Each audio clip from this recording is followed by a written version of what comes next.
Hey, babies, hey, babies, hey, babies. Hi, everyone. Hi, everyone. My wife is going to hate this show more than any show we've ever done before, because if you watch it on YouTube, and I'm going to assume I could put it up on YouTube. Yesterday, it had so many little technical glitches on the YouTube thing that I was like, I'm not even going to put that up. It was crazy looking. So hopefully we get through without the technical glitches. And thank you to everyone who's reached out about the technical glitches. I'm trying to fix them. One day I think they are all fixed. The next day something goes haywire again. So I'm working on it. But today, off of the Capitals' performance last night, I'm going to debut that I do have a Dochi shirt. And I do really like Dochi. And she pointed out to me at 7:30 this morning, you're a middle-aged white guy wearing a Dochi shirt. You can't go out of the house like that. And so I'm showing her. I'm ready to roll, baby. I'm ready to roll after last night, Callow. You and I are cut off the same cloth. I'm very unapologetic when it comes to my music choices. I think both of us are, actually. Yeah. If you got I love her. She's amazing. This isn't a bit. I think she's amazing. No, if you got the shirt, rock it. You clearly spent the money to support the artist. I'm all for it. And as you know, I love Springsteen. He's my favorite artist, but I also am a big Olivia Rodrigo fan and Sabrina Carpenter, and I love the pop girls. And I have a huge range of who I love, and I think music coincides with sports with me in terms of how much I love it. So, fly your own flag, man. I was shocked to see you in a Dochi shirt, though. Yeah. I will say that. Music, yeah. Music used to be a big part of this show, but now that it's a podcast, I can't play these songs on the podcast that I would play. So anyway, you'd hear a lot of Dochi on this show if this was the old days when it was just the radio show. But because it's a podcast, I have to get cleared music, They don't let you just play whatever you want. I'd like to write Dochi and be like, middle-aged white guy loves your music. Can I use it? Give me permission. And maybe she would. Because, on the podcast part is I could play any of her lyrics and it's totally cool. That's true. Anyway, I love her. Not a bit. I'm also trying to get amped up for this because we'll do a full breakdown, but good last night. I mean, they were the Caps totally outplayed. The right team won. I mean, they were that score is not indicative of how badly they were outplayed by that team. And unfortunately, it was a terrible turnover that got it to the tie. But that said, I mean, when you're outshot 5 million to 3, you are bound to lose. And that was really rough to watch last night. No, I mean, I kind of warned you yesterday that the Caps, as they get deeper into games, have been worse. And it was funny though. The first period, they were really outmatched. The second period, they actually bounced back really well in the second period. And then it was hold on to your butts again in the third period. I don't know what is going on and whether it's the strategy or what. And the questions asked to Spencer Carberry were along those lines last night too, where they were kind of asking, were you outplayed? Was it a scheme? And Carberry was very short with the media last night. So yeah, I'm with you.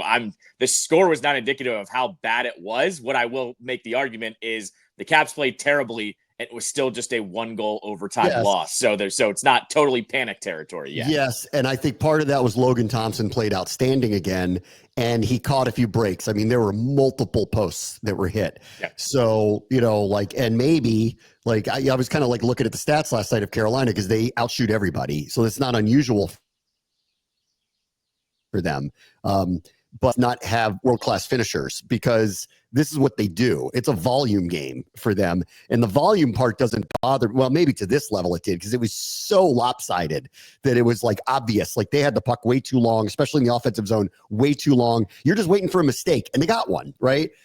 I could see with the volume game when they're on, forget it. There's no beating them, but they don't have the world-class finishers. So they're just peppering the net. I appreciate how they play. I have some thoughts about moving forward, and I'm not resigned to this is the way it's going to be. However, that score is not indicative of how badly the Caps were beaten last night. They easily could have lost 5-1, very, very easily. So we'll talk about that in a bit. But the news of the day obviously is this.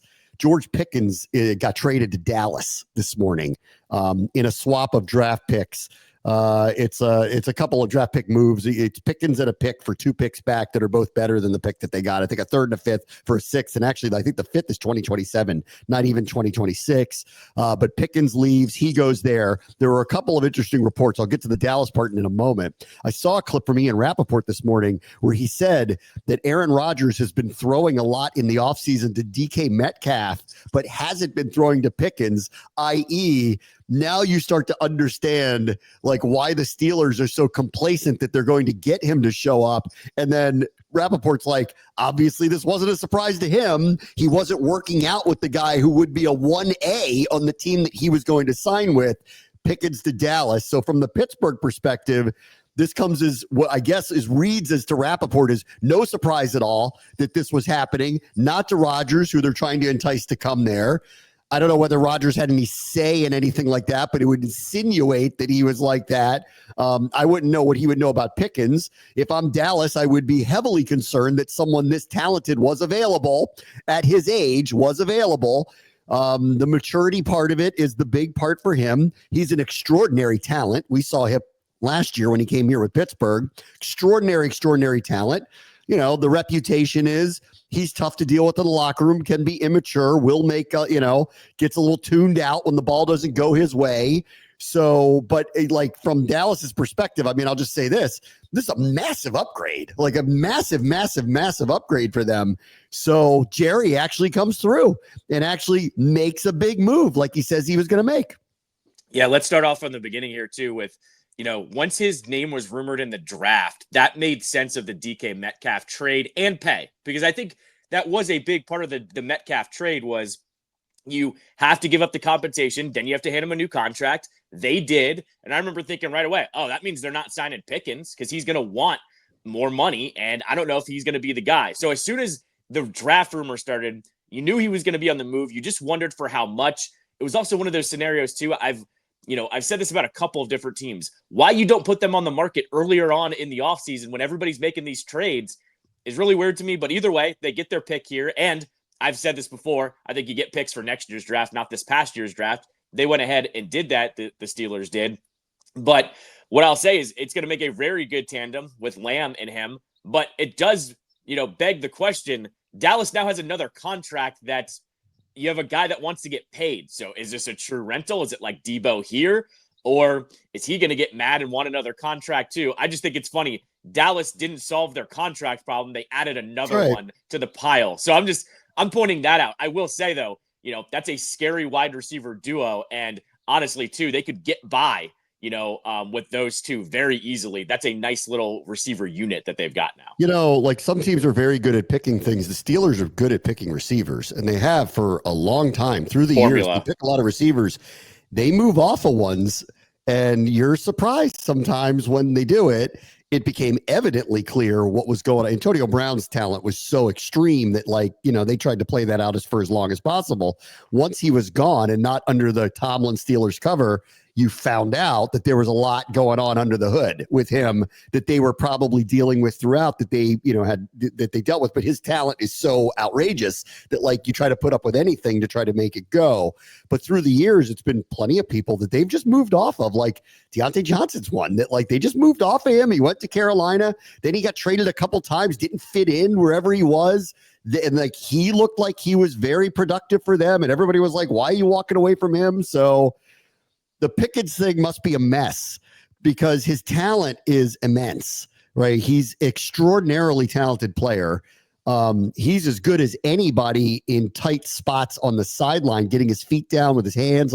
He's an outrageous player, but for them to walk away and not want to pay him tells you a lot. I mean, it just screams a lot. That said, I don't want to dismiss this as Dallas isn't getting a good player. They are. So all of a sudden, that receiving duo, Lamb and Pickens, is extremely formidable. Thank God we picked a corner.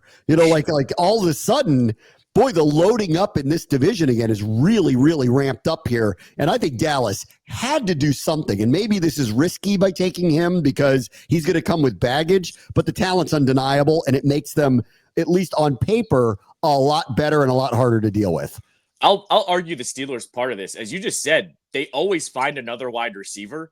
And so making the trade for Metcalf, that read to me, and we've seen this happen in the NFL all the time, where I think they thought Metcalf was better than Pickens, and they didn't want to give him the new contract. They like him. He's not a problem. You know that. He's not a problem. Like, I don't know why Seattle didn't want to retain him. Like, that doesn't even make any sense, but go on. I was going to say, it's a little bit like Brat. Everybody loved Pickens. We all love Pickens, but they didn't want to pay him the money. And I think that's where it landed for the Steelers. And the Steelers also, as you just said, they always draft wide receivers well. So I think they were probably also going, we'll find a replacement for him. We know how to do this. We will pay DK, though, because we do need somebody under contract for the long term, just in case. And I think this is just an asset movement. Like, I think they probably still like him, but they're going, we need to pick one or the other. And when in doubt, you take DK because he is really a true number one. I'm taking DK over him all day. I still think he's very talented, but DK is the better wide receiver. So this can go also when you have somebody who's high strung like Pickens is, it can go one of two ways, really. He's going from, well, like what I always think is kind of surprisingly an under the radar type of team. They don't get talked about a lot. They're not really like in the cycle of discussion. They're not first take A block every single Monday. Like, they're not. Doesn't even matter what they do. They're just not. And they're like a playoff team every year, but nobody talks about them that way. They have a Hall of Fame coach, but nobody talks about them that way. They're just kind of under the radar. They stay that way. When you go to a high profile situation like this, where no matter what you do, you're going to be talked about a lot, you can go one of two ways. He's either going to rise to the occasion and become a stud because he's got the talent to do it, or he is going to hate life with the sun shining down on them the way that it shines down on them. And Jerry Jones going in a locker room after a game and telling whatever, spinning whatever yarns he's spinning, and then going on the radio show, which sounds like inebriated sometimes, and like just saying what he's saying. And then Stephen A's putting on a cowboy hat and laughing at him when they lose to the Eagles in week 2. Like, it's tough. Like, it's not for the faint of heart if you're going to go to a place like that where they're going to talk about you all the time. So this is going to go one of two ways. He's either going to become an outrageous star stud, or he's going to wilt fast. I mean, like, that's what's going to happen with him down there. Yeah, I mean, this one screams to me right away, like, if he's not getting enough targets his way, and Dallas has like a good record, like, I could see this going sideways. He seems like he would be the wide receiver that does that, but you never know. You also have to think too, some of these players, when they do go to the Cowboys, do realize it's a huge marketing opportunity, so don't screw it up essentially as well. So, we'll see what he does there. But I mean, I'm with you. It's either going to go one extreme or the other. I don't think he's just going to be a quiet number 2. That doesn't exist, I think, with Pickens. So I don't see that happening. And I will say this. I mean, it's an upgrade for them. So, like, they went and got what I thought were not great replacements at running back, but professional running backs. So they have a couple of them now, Miles Sanders being one of them. Like, they have a couple of professional running backs all of a sudden. They have that duo, on paper is as good as anybody's, Lamb and Pickens. I mean, like if you're going to be real about it, in the draft, they went and got a spot starter at guard. They needed it. Zach Martin retired. Their offensive line was kind of really changing, not nearly as effective as it had been. They still had some defections on defense, but they went and drafted the dude from BC, who a lot of people thought might be a first-round pick. So he's going to walk in and replace either Dorrance Armstrong or DeMarcus Lawrence. Take your pick. So they needed this. Like, them bouncing back and being really good, I still think is probably a bit of a stretch. And I think Washington has kind of gotten ahead of them because of the quarterback play and the kind of chemistry that's going on here. And the Eagles are obviously the team to chase, but they did get a lot better. So this is turning into a gauntlet. Like, I've already been talking about, like, the schedule this year for the NFC East is very hard. And, obviously including Washington with the NFC North and the AFC West. You got to get a couple of gimmies in your own division, and Dallas is no longer looks like that. Like, not that I felt like they did totally, but it felt like they were really going the wrong way. A move like this signals that they're not going out lightly. So these games have gotten really interesting again. No, I mean, and you look at them too, they're the type of roster as well where a move like this does affect the rest of that offense too. Like, this does open things up a little bit better. Like, this is one of those moves where you realize they are a little bit more stacked than you remember. It's also a little bit kind of like Deebo here, right? Where we think that this team could use a better running back, right? Most likely a shot in the arm at running back. I think you could argue the same thing with Dallas, but at the same time, getting another wide receiver like him that you have to worry about will open things up all the way around. It is a little Deebo-ish in terms of their move here as well. Yeah, it's it's just the NFC East games are ramped up now, big time. Like, and you know what? You had to do something. We had to do something. Everybody has to do something. The road to home playoff games is beating Philadelphia. Well, you better improve your roster. They got the best one in football, so you better improve your roster. All right. Meantime, Adam Peters was a surprise guest yesterday on Pat McAfee, and he doesn't break a lot of news. He's gotten more comfortable doing some of this stuff, and he's a little more open. He was very, very closed off. He didn't really want to talk about anything he was doing. He's opened up a little bit. And he did bring up a few things that I don't know. I would not necessarily that I would call them news. None of it was really news, with one exception, which was this, and it's a minor one, that there's a new locker room coming. So he did say that, which is, and I've talked about this a little bit with the ownership group, like, they're not getting enough credit for, I think, the turnaround, which is amongst the best turnarounds I've ever seen in sports. 4-13 to 12-5, nearly got to the Super Bowl, flipping literally everything over. Coaching staff, front office, the entire roster, half the roster was completely different. Like, what a crazy turnaround that was. But what got overlooked in a lot of it was the money that was spent. Adam Peters pointed out the AstroTurf field that was just sitting there being unused forever, that he just said, I don't know why this is here. And Josh Harris said, fine, here's some money, get rid of it. Like, that's not a $10 Home Depot thing. Like, that's whatever it costs to remove a field and replace it with a brand new practicable field when you have 4 other ones. Like, but they went and did it anyway. I'll never forget Josh Harris saying, I'm not an F- guy, when the report card came out a couple of years ago, and the locker room was F-. So they're doing something about it. And so I think the ownership needs to get some credit. They are putting way more money than where their mouth is. Not only did they spend $6 billion on the organization, they're pledging $2.7 billion to build a new stadium, and they've put in millions and millions of dollars into Northwest Stadium, and they've been doing it at the practice facility too, like changing things. It's no money spared. They're trying to do what they can with this facility. So that was the news of the day. Yeah, I will say this, like, you're right. Peters doesn't say too many things. He doesn't get too emotional. That was about as passionate as I saw him talking about that old AstroTurf field, where he was like, I thought this was a picture from 10 years ago, but this is right now. Like, he had no problem dunking on the previous owner, basically saying, I can't believe you kept this around this long. Yeah. And I agree with him too. I mean, I remember being out in training camp 10, 15 years ago, and it was a hospitality, field essentially during training camp. You couldn't practice on it. It's not like modern turf where it's right. It's the old school, like from the vet, you are going to break your kneecaps if you land on it, AstroTurf. Yeah. So like hearing him actually just dunk on it was very funny, because I was like, this guy doesn't really say much, but him saying that he thought it was an old picture from Google Images was like pretty funny. And yeah, he did go out of his way to praise, Josh Harris and the ownership group for spending the money. And, he did reveal that it was a locker room thing too. I liked some of the prospect talk with him as well. But yeah, I mean, I thought he was pretty good overall. And this is what McAfee is great at. McAfee usually gets you to open up a little bit. And I did think Peters, did, open up just a little bit for that interview, especially for how long it was as well. Yes. He has a way of loosening everybody up, which is really good. They did go on and on about Jalen Lane.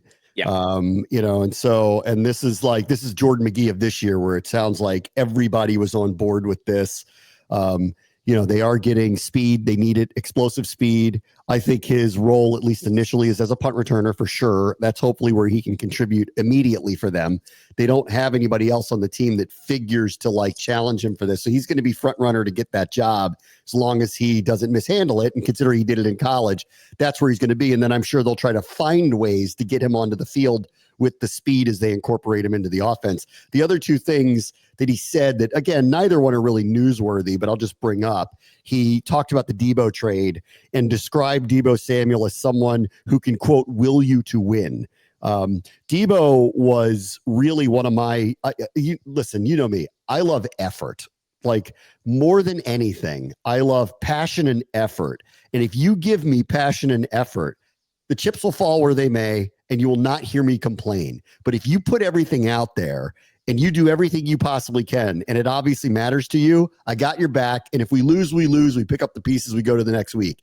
It's when you are someone that it's clear that it's not obvious that this is all you care about, that's where I'm a little bit like, okay, you could have done more. Deebo's not that way, at least not in the past. And that's what he's basically saying. We got a guy here that when he's locked in, he becomes kind of like the engine for you. He becomes the epitome of the will and desire to win. How many highlights of him are a receiver running people over or can't be tackled or is dragging people into the end zone? That's the Deebo we want. I don't think that's what you saw in San Francisco last year, which is why I think he's here now. But that's what he can be. And if that's going to be part of his DNA that he brings here, I agree with Peters. We got a guy that's going to hopefully help us drag people over the goal line. Well, and also, you have to factor in now, because we can factor this in, is that this team was really good at getting everybody pull on the same rope last year. I mean, that's a reason why they won 12 games. They had a belief from the very beginning that they were going to be a good team. I reference it all the time. We've referenced it here on your show, where we talk about that little mini press conference after preseason, where Dan Quinn and Adam Peters threw it out there that they were like, we can win right now. And I remember both of us after that presser were like, whoa, you didn't have to do that. Like, there was no, do it. There were no expectations on you. You could have just gone into the season and shocked the world. But I'm all for confidence. But like, that felt a little like, okay, like this is the first year, guys. Those expectations aren't being externally put on you at all. 100%. And so what I will say is they threw those expectations out there. They were vulnerable doing that. And what happened? They won 12 games. And part of that was because the team chemistry was everybody pulling on that same rope. I talked about it a little bit yesterday. Same thing with Deebo, where I don't think these guys will let Deebo not try. Like, I think that's the type of team they have right now. I'm going to point back to Jalen Lane too. Like, he talked about him where he was saying with Lane, he won some like humanitarian award off the field too. Yeah. Like, apparently he's some, like he's a good dude is what I'm getting at here. I think between Terry, Lane, and Deebo, I don't know how those three are not going to be competing against each other in a good way, where they're going to be fighting for targets and wanting to be the best wide receivers they can be. This has the makeup of a really fun wide receiver group. And to your point too, a guy that you can will you to win, or what Peter said there too, is we've seen it. Deebo can line up in the backfield. Like, we've seen Lane is very fast and is a gadget-y type player. Like, I think what's going to happen here is we're going to get some really confusing looks from Cliff in the best way. Yeah, I hope so. The other thing that AP said that I thought was pointed out, and like, I kind of knew this, and this became evidently clear. And I know the people who, like, the immediate, like, rash reaction to the Dan Quinn hiring, because people just, for some reason, thought it was retread or whatever, just didn't like that hiring. It was lukewarm. And it was lukewarm. It was very lukewarm, and that changed very quick. Like, I remember people were like adding me with, you're just being a homer about him. And I'm like, all I'm telling you is what everyone says about him. I can't even begin to explain to you what this guy's reputation is. Now, I don't know him, and we'll see what happens, but it all became true. And Peters like reiterated this, where he goes, we hired Dan Quinn and it ended up making my job easy. That was his quote, because he's like, players were calling us because they wanted to play for him. And this was some of his ex-players who had played for him, Bobby Wagner, some of the others. And then he's like, but there were others where the reputation was just like, they wanted to come play for him. And consider, what was the reputation of the organization? Like, I know that everything changed and it's a new owner and it's new GM and everybody's really, psyched and optimistic and hopeful, but they hadn't won anything in a really long time. And last time I checked, they were 4-13 and they had a rookie quarterback that was coming in. Like all of a sudden, Dan Quinn's reputation preceded himself. And this ended up being, I think, an amazing, amazing hire for them for the get-go. Because look what happened. I mean, here's Adam Peters getting all the credit for flipping things around, and he's turning around going, actually, a lot of this was, we wanted to go ask a lot of players to come play here, but the sell got easy because Quinn walks in the room and everybody wants to dap him up and hug him and wants to play for the guy. Yeah, I mean, this was a part of the, quote unquote synergy that happened, once Josh Harris started making his moves, where you get Peters, then you get Dan Quinn. And yeah, like this is what we heard right away, is that players loved playing for him. I would just say this, though. We've heard that before. And I was waiting to see it. And then we did see it. And then the reports are constantly that players wanted to come here. It took, 8 or 9 weeks for the first Schefter report of players were saying to their agents, get me to Washington. So I think it was the summer, just in the summer, like the chemistry was obvious in the preseason. And I was sitting there going like, I can't believe how close this team is, considering they didn't even know each other 3 months ago. And they're like partying it up. But they're very like, it's work first, play second. Like the whole thing was set up, and it was going in a way where I'm like, this guy's a gem. Like they love him. I can see it too. Like my relationship with him has been very different than with coaches past. He is just genuine. He's as genuine as it comes as someone in this position. And that is really saying something. And it's not knocking anybody else. It's just that you very rarely get someone who is as down to earth as this person is in a position like that. I think one of the things that you also have to, just like make the comparison is like Joe Gibbs always used to say that he was a people person, like draft the person first before you draft the player. Dan Quinn is shades of that. And I think it really started last year too, remember when Jaden Daniels' agent was the one to complain about the Topgolf event? Remember when we talked about that for a week or two? But I remember thinking, this is great because this is actually what they want. They want to see these players interact with each other and be people and not just be in an interview process. And I remember going, oh, like we're in good hands here. They're thinking outside the box a little bit. They want to get to know these guys a little bit better. And lo and behold, what did they do again this offseason? They did the Topgolf thing and nobody bitched about it. And in fact, other teams did the same thing. So that always tells me too that like, oh, you're onto something when other teams start copying what you're doing. It took a year for that to start happening here with him. Yeah, and that one this year too, because they were picking 29. No one paid any attention to it. That's right. But I forget what another team did.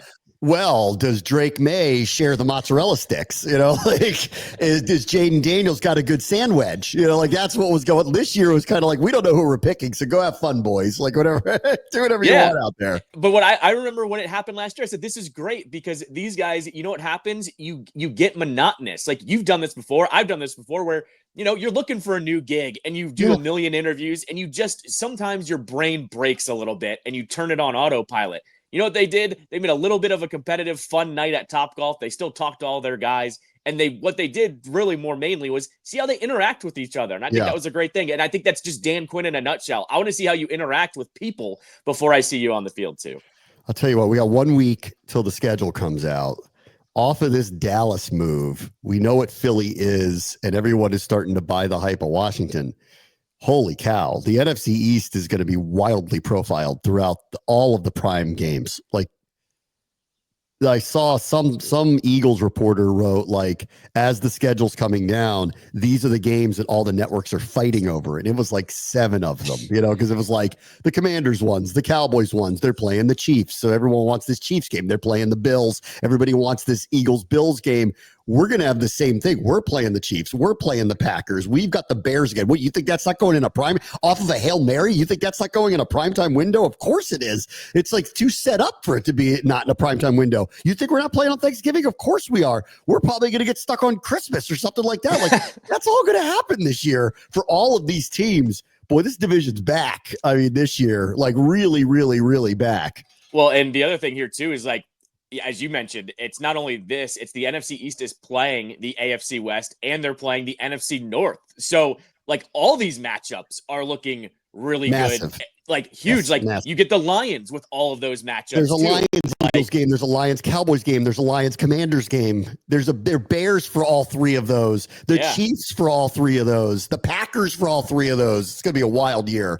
Yeah. Like I'm wondering what's going to be like. I shifted this to yesterday a little bit of what's going to be on the cutting room floor. Like, what are the 1 o'clock games? Because it's hard to pick those games, to be completely honest. I mean, how often do the Chiefs play at 1 o'clock? They don't anymore. Right. Like when they get that Panthers game, that one-off Panthers game, that's like the one.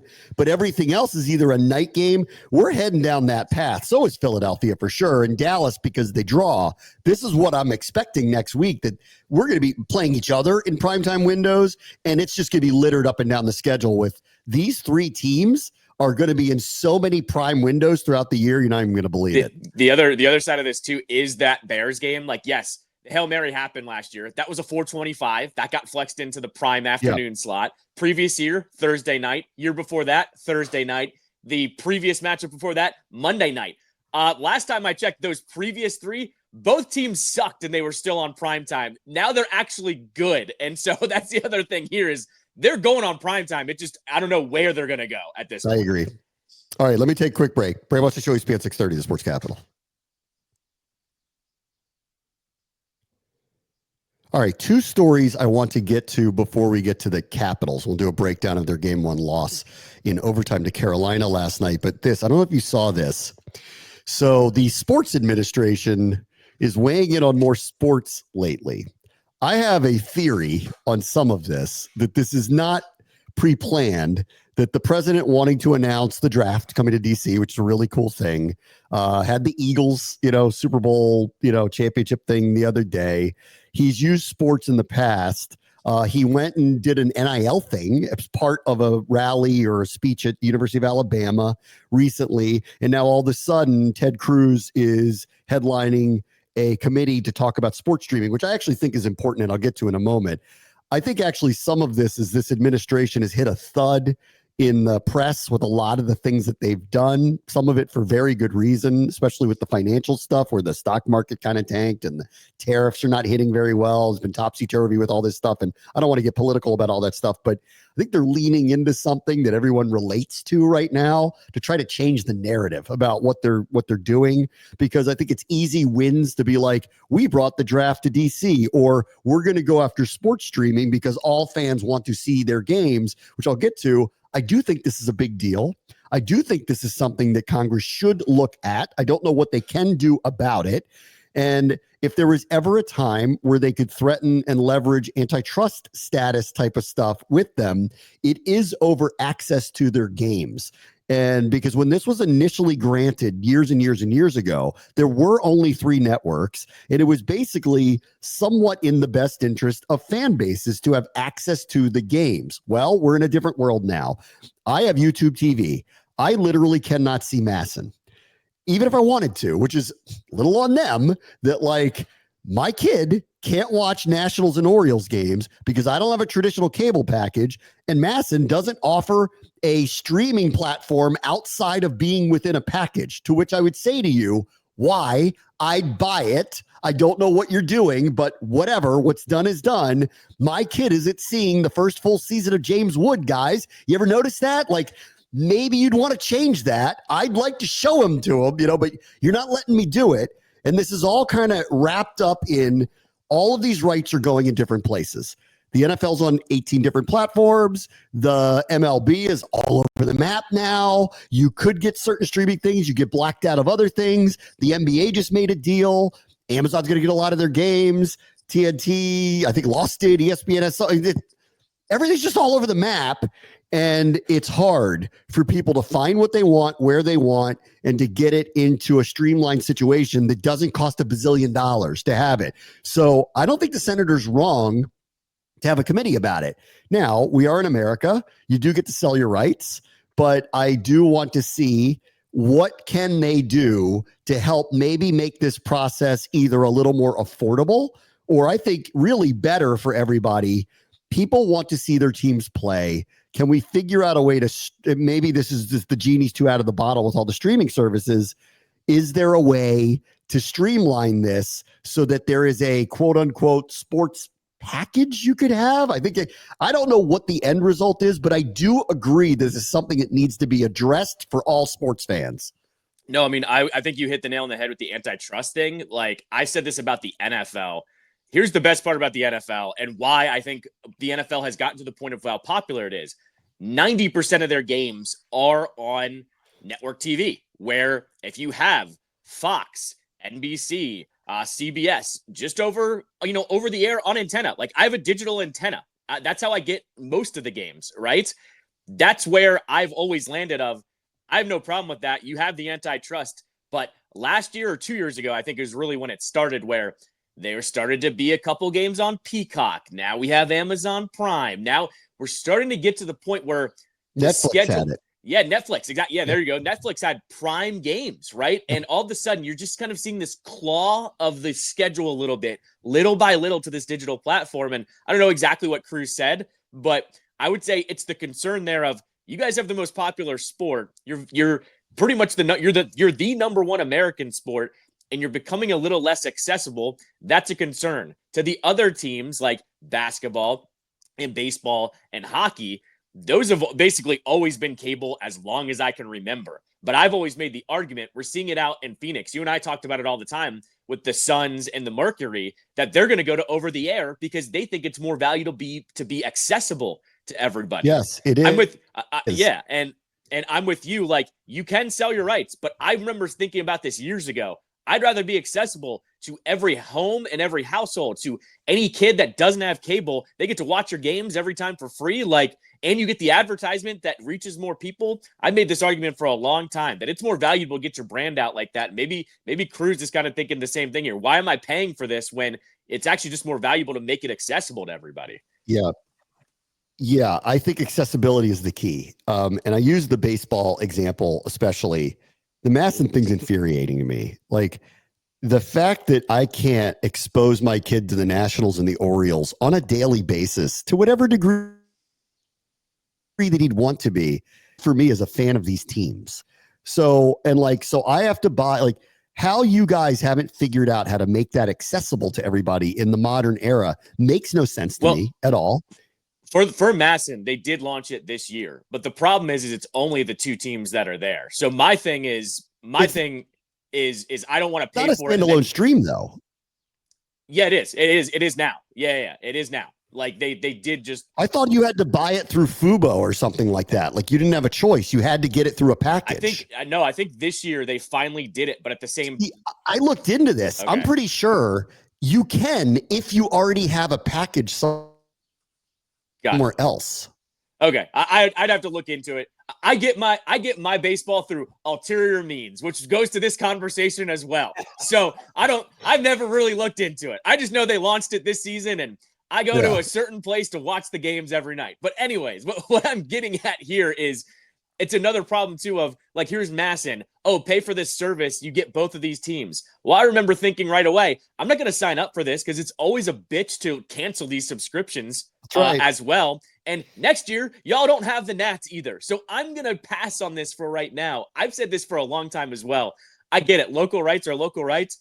Let MLB actually sell some of these local streams too. Like, I have not been able to stand that the MLB has had one of the best platforms to watch games on, but they black you out locally. Like, it makes no sense whatsoever for a sport that is so hyper local. You black out the local crowd with that major package. Like, I'm a big baseball fan, not a diehard baseball fan. But I do know if I had a package with all of the games that I did get the Nats and the Orioles on, I would also toss on Shohei before I go to bed for a Dodgers game or something like that. But they just don't even want to get you in the door, essentially, either. That's where it doesn't make sense to me, too, of a hyper-local sport. You don't make it accessible, even though you have this amazing platform that gets all these awards and stuff if you're MLB. One of the people from MLB in this hearing yesterday was they're working on removing blackout rules, which I think, like, that is of yesteryear. Yes. Everybody's everywhere streaming everything. That doesn't make any sense anymore. When you have mobile technology and streaming technology, blackout rules don't matter. Get rid of those immediately. Everybody should be able to watch everything. That's the way I look at that. There's one other layer to this too that I'll complain about here slightly, because it doesn't affect me that badly. But like ESPN Plus now, the best deal in sports is ESPN Plus. I'm not trying to shill here, because you get every NHL game. Like, you get the entire package. You don't have to sign up for center ice anymore. You just sign up for ESPN Plus, and you get everything else that they stream, like the NBA games, MLB games, whatever. But my one complaint is I don't have the access, and I don't really need to because I'm in the studio. I can't watch Caps games. There's still a local blackout on ESPN. What I've always found too is, why can't I throw ESPN the extra $5 that goes to Monumental or wherever it goes to give me access to that one extra team or whatever as well? Like, there's a streamlined process here that I think needs to happen as well. And I know the more I talk, the more it just sounds like cable, but that's what I'm getting at here. Everything's going in just a different direction. but make it easier for everyone to get the local stuff too. Yeah, I agree. All right, real quick here. I'm just going to talk about this for a moment. Maybe I'll spend more time later in the week. But yesterday, the horse that won the Kentucky Derby and the Connections announced that they're not running him in the Preakness. This has happened before recently. It's been threatened numerous times. And the main reason is because of the turnaround. These days, these trainers and owners, knowing how valuable the horses are, especially ones that win a race like the Kentucky Derby and what their stud fees are going to be, do not want to risk their health by turning them around to run in 2 weeks, even though there's history on the line if they were to go and win the Preakness and have an opportunity for a Triple Crown. So this group is just foregoing it entirely and pointing to the Belmont Stakes. This is an existential crisis for this race. And Mike Rapoli, who's Under Armour, made all the money in Under Armour and is a huge horse owner now and spends $20 million a year putting major horses and tries to get into the Derby and is in it every single year, who's been kind of anointing himself as he should be a commissioner of the sport, put out a whole thing saying it's time, the dates need to change. And because for the good of the sport, we can't have the Kentucky Derby winner skip the Preakness. It's just ridiculous. So his theory was, okay, the next Triple Crown race would be the Belmont Stakes, not the Preakness. That's 5 weeks from now. Okay. Nobody can say no to that unless there's an injury. And then he said, and this was important, Preakness could change their date to be 5-6 weeks later, or we move it to a different track. And this is where Maryland has an existential crisis as someone who wants to protect the sport in this state, someone who loves it. You better listen very closely here. Very, very closely here, because TV rights, like we were just talking about, are hinging on history being part of these races. Sovereignty not being in the Preakness will decrease the ratings significantly, might decrease the attendance somewhat. We'll see, maybe, right? They're still going to make them a lot of money that day, but they're not going to make the money they should make without the history on the line. Listen closely. If you are unwilling to move the Preakness to a different date on the calendar, it will go to a different track in a different state, and Maryland horse racing will cease to exist. The Preakness carries Maryland horse racing. If the Preakness does not occur, there will be no Maryland horse racing. Listen closely. You need to make this change. You need to put it in the calendar differently so that all the stakeholders in the sport want to continue to come to Maryland to be part of the Triple Crown. Otherwise, it's going to be somewhere else. So heed the warning now. Otherwise, Maryland racing will die. It will. Yeah, I mean, I've thought this was barreling down the track for a while now, where there were too many people pulling out. It's not like this is the first time that's happened, where too many people are pulling out, or it has just been the middle race, right, where it's hammocked. It's not really taken as seriously as the other two. So I'm with you. You can't win the Triple Crown without it, but some people are going, we don't care anymore. Yeah, exactly. No, to me, it's very much the hey, if we have to sit one out, that's the one we sit out. It's not the other two. Yeah, it's rough. All right, let me take a quick break. Brave Watch the Show, ESPN 630, the Sports Capital. All right, welcome back. It was a rough game one for the Capitals last night. They got peppered in what was a 2-1 overtime loss. They blew a 1-0 third period lead. Really bad turnover by Alexei Protas. Made a terrible pass that got caught up in the skates of Alexiev, and it turned into a gimme goal.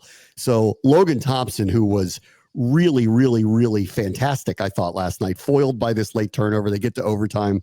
They score pretty quickly into overtime. The right team won last night. I mean, Carolina beyond controlled play in the first period, beyond controlled play in the third period, and the little bit of overtime. The Capitals had a pretty good second period stanza. Were able to get a nice goal from Protas. That was nice to see. Really got on his horse to catch a turnover, get a break, made a beautiful shot to give them the lead. But outside of that, the chances were just few and far between. They were completely outplayed. And if you just go by volume, it was astounding. The shot totals against one another, that game very easily could have been 5-1, not 2-1 last night.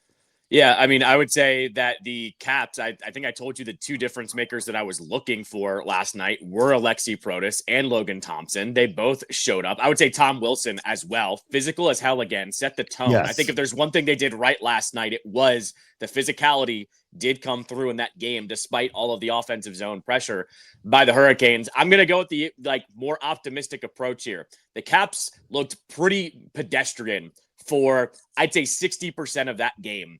And the fact that it did only end up being 1-1, went to overtime, and then, they get the game winner off of a dirty goal because they just go, with the volume shots. I'm going to go optimistic here and say if the Caps play just a little bit better, I still like their chances in this series. I'm with you, though. The Hurricanes don't have anybody to finish. They have a bunch of names. They have a bunch of names, but they don't have their Ovechkin or Backstrom or even their playoff hero like a Devontae Smith-Pelly that's gotten hot or something.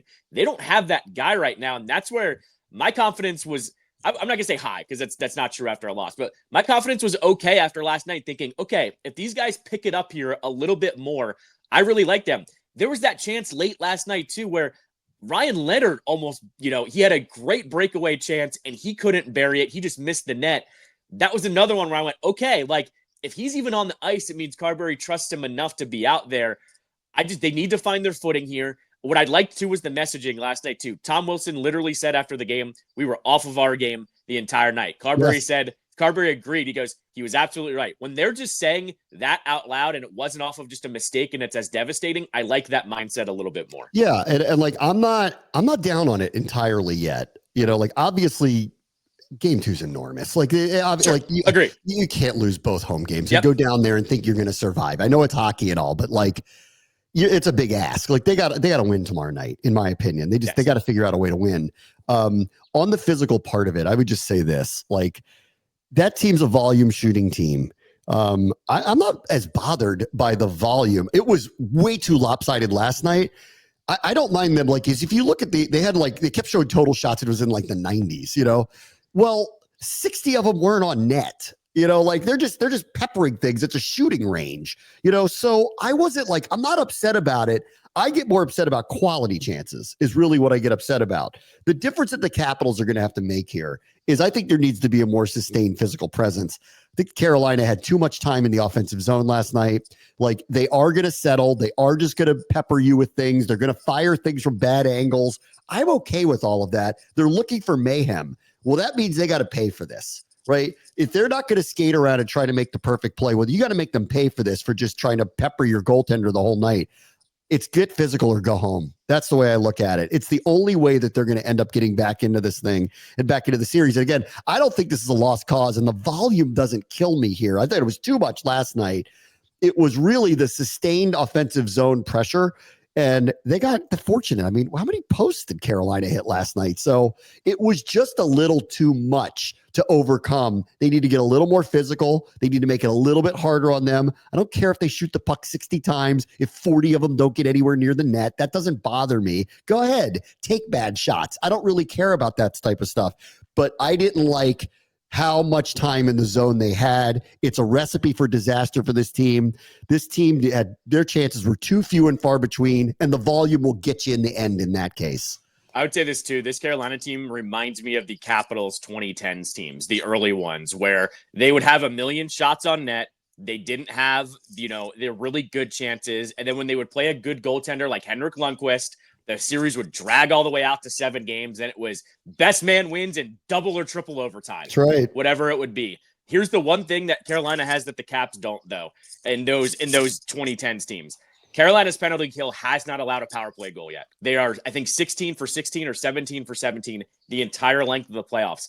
That is going to be the difference in this series. The Capitals have to capitalize on the power play if they're going to break through, and they are having this low shot volume percentage. They had some good chances on the power play last night, but Carolina still held on. That, to me, right now, moving forward, is going to be the difference maker. The first period, the Carolina had taken 13 shots before the Capitals got off 1. 3 of the 5 shots they had happened on the 1 power play. That ain't going to cut it. Yep.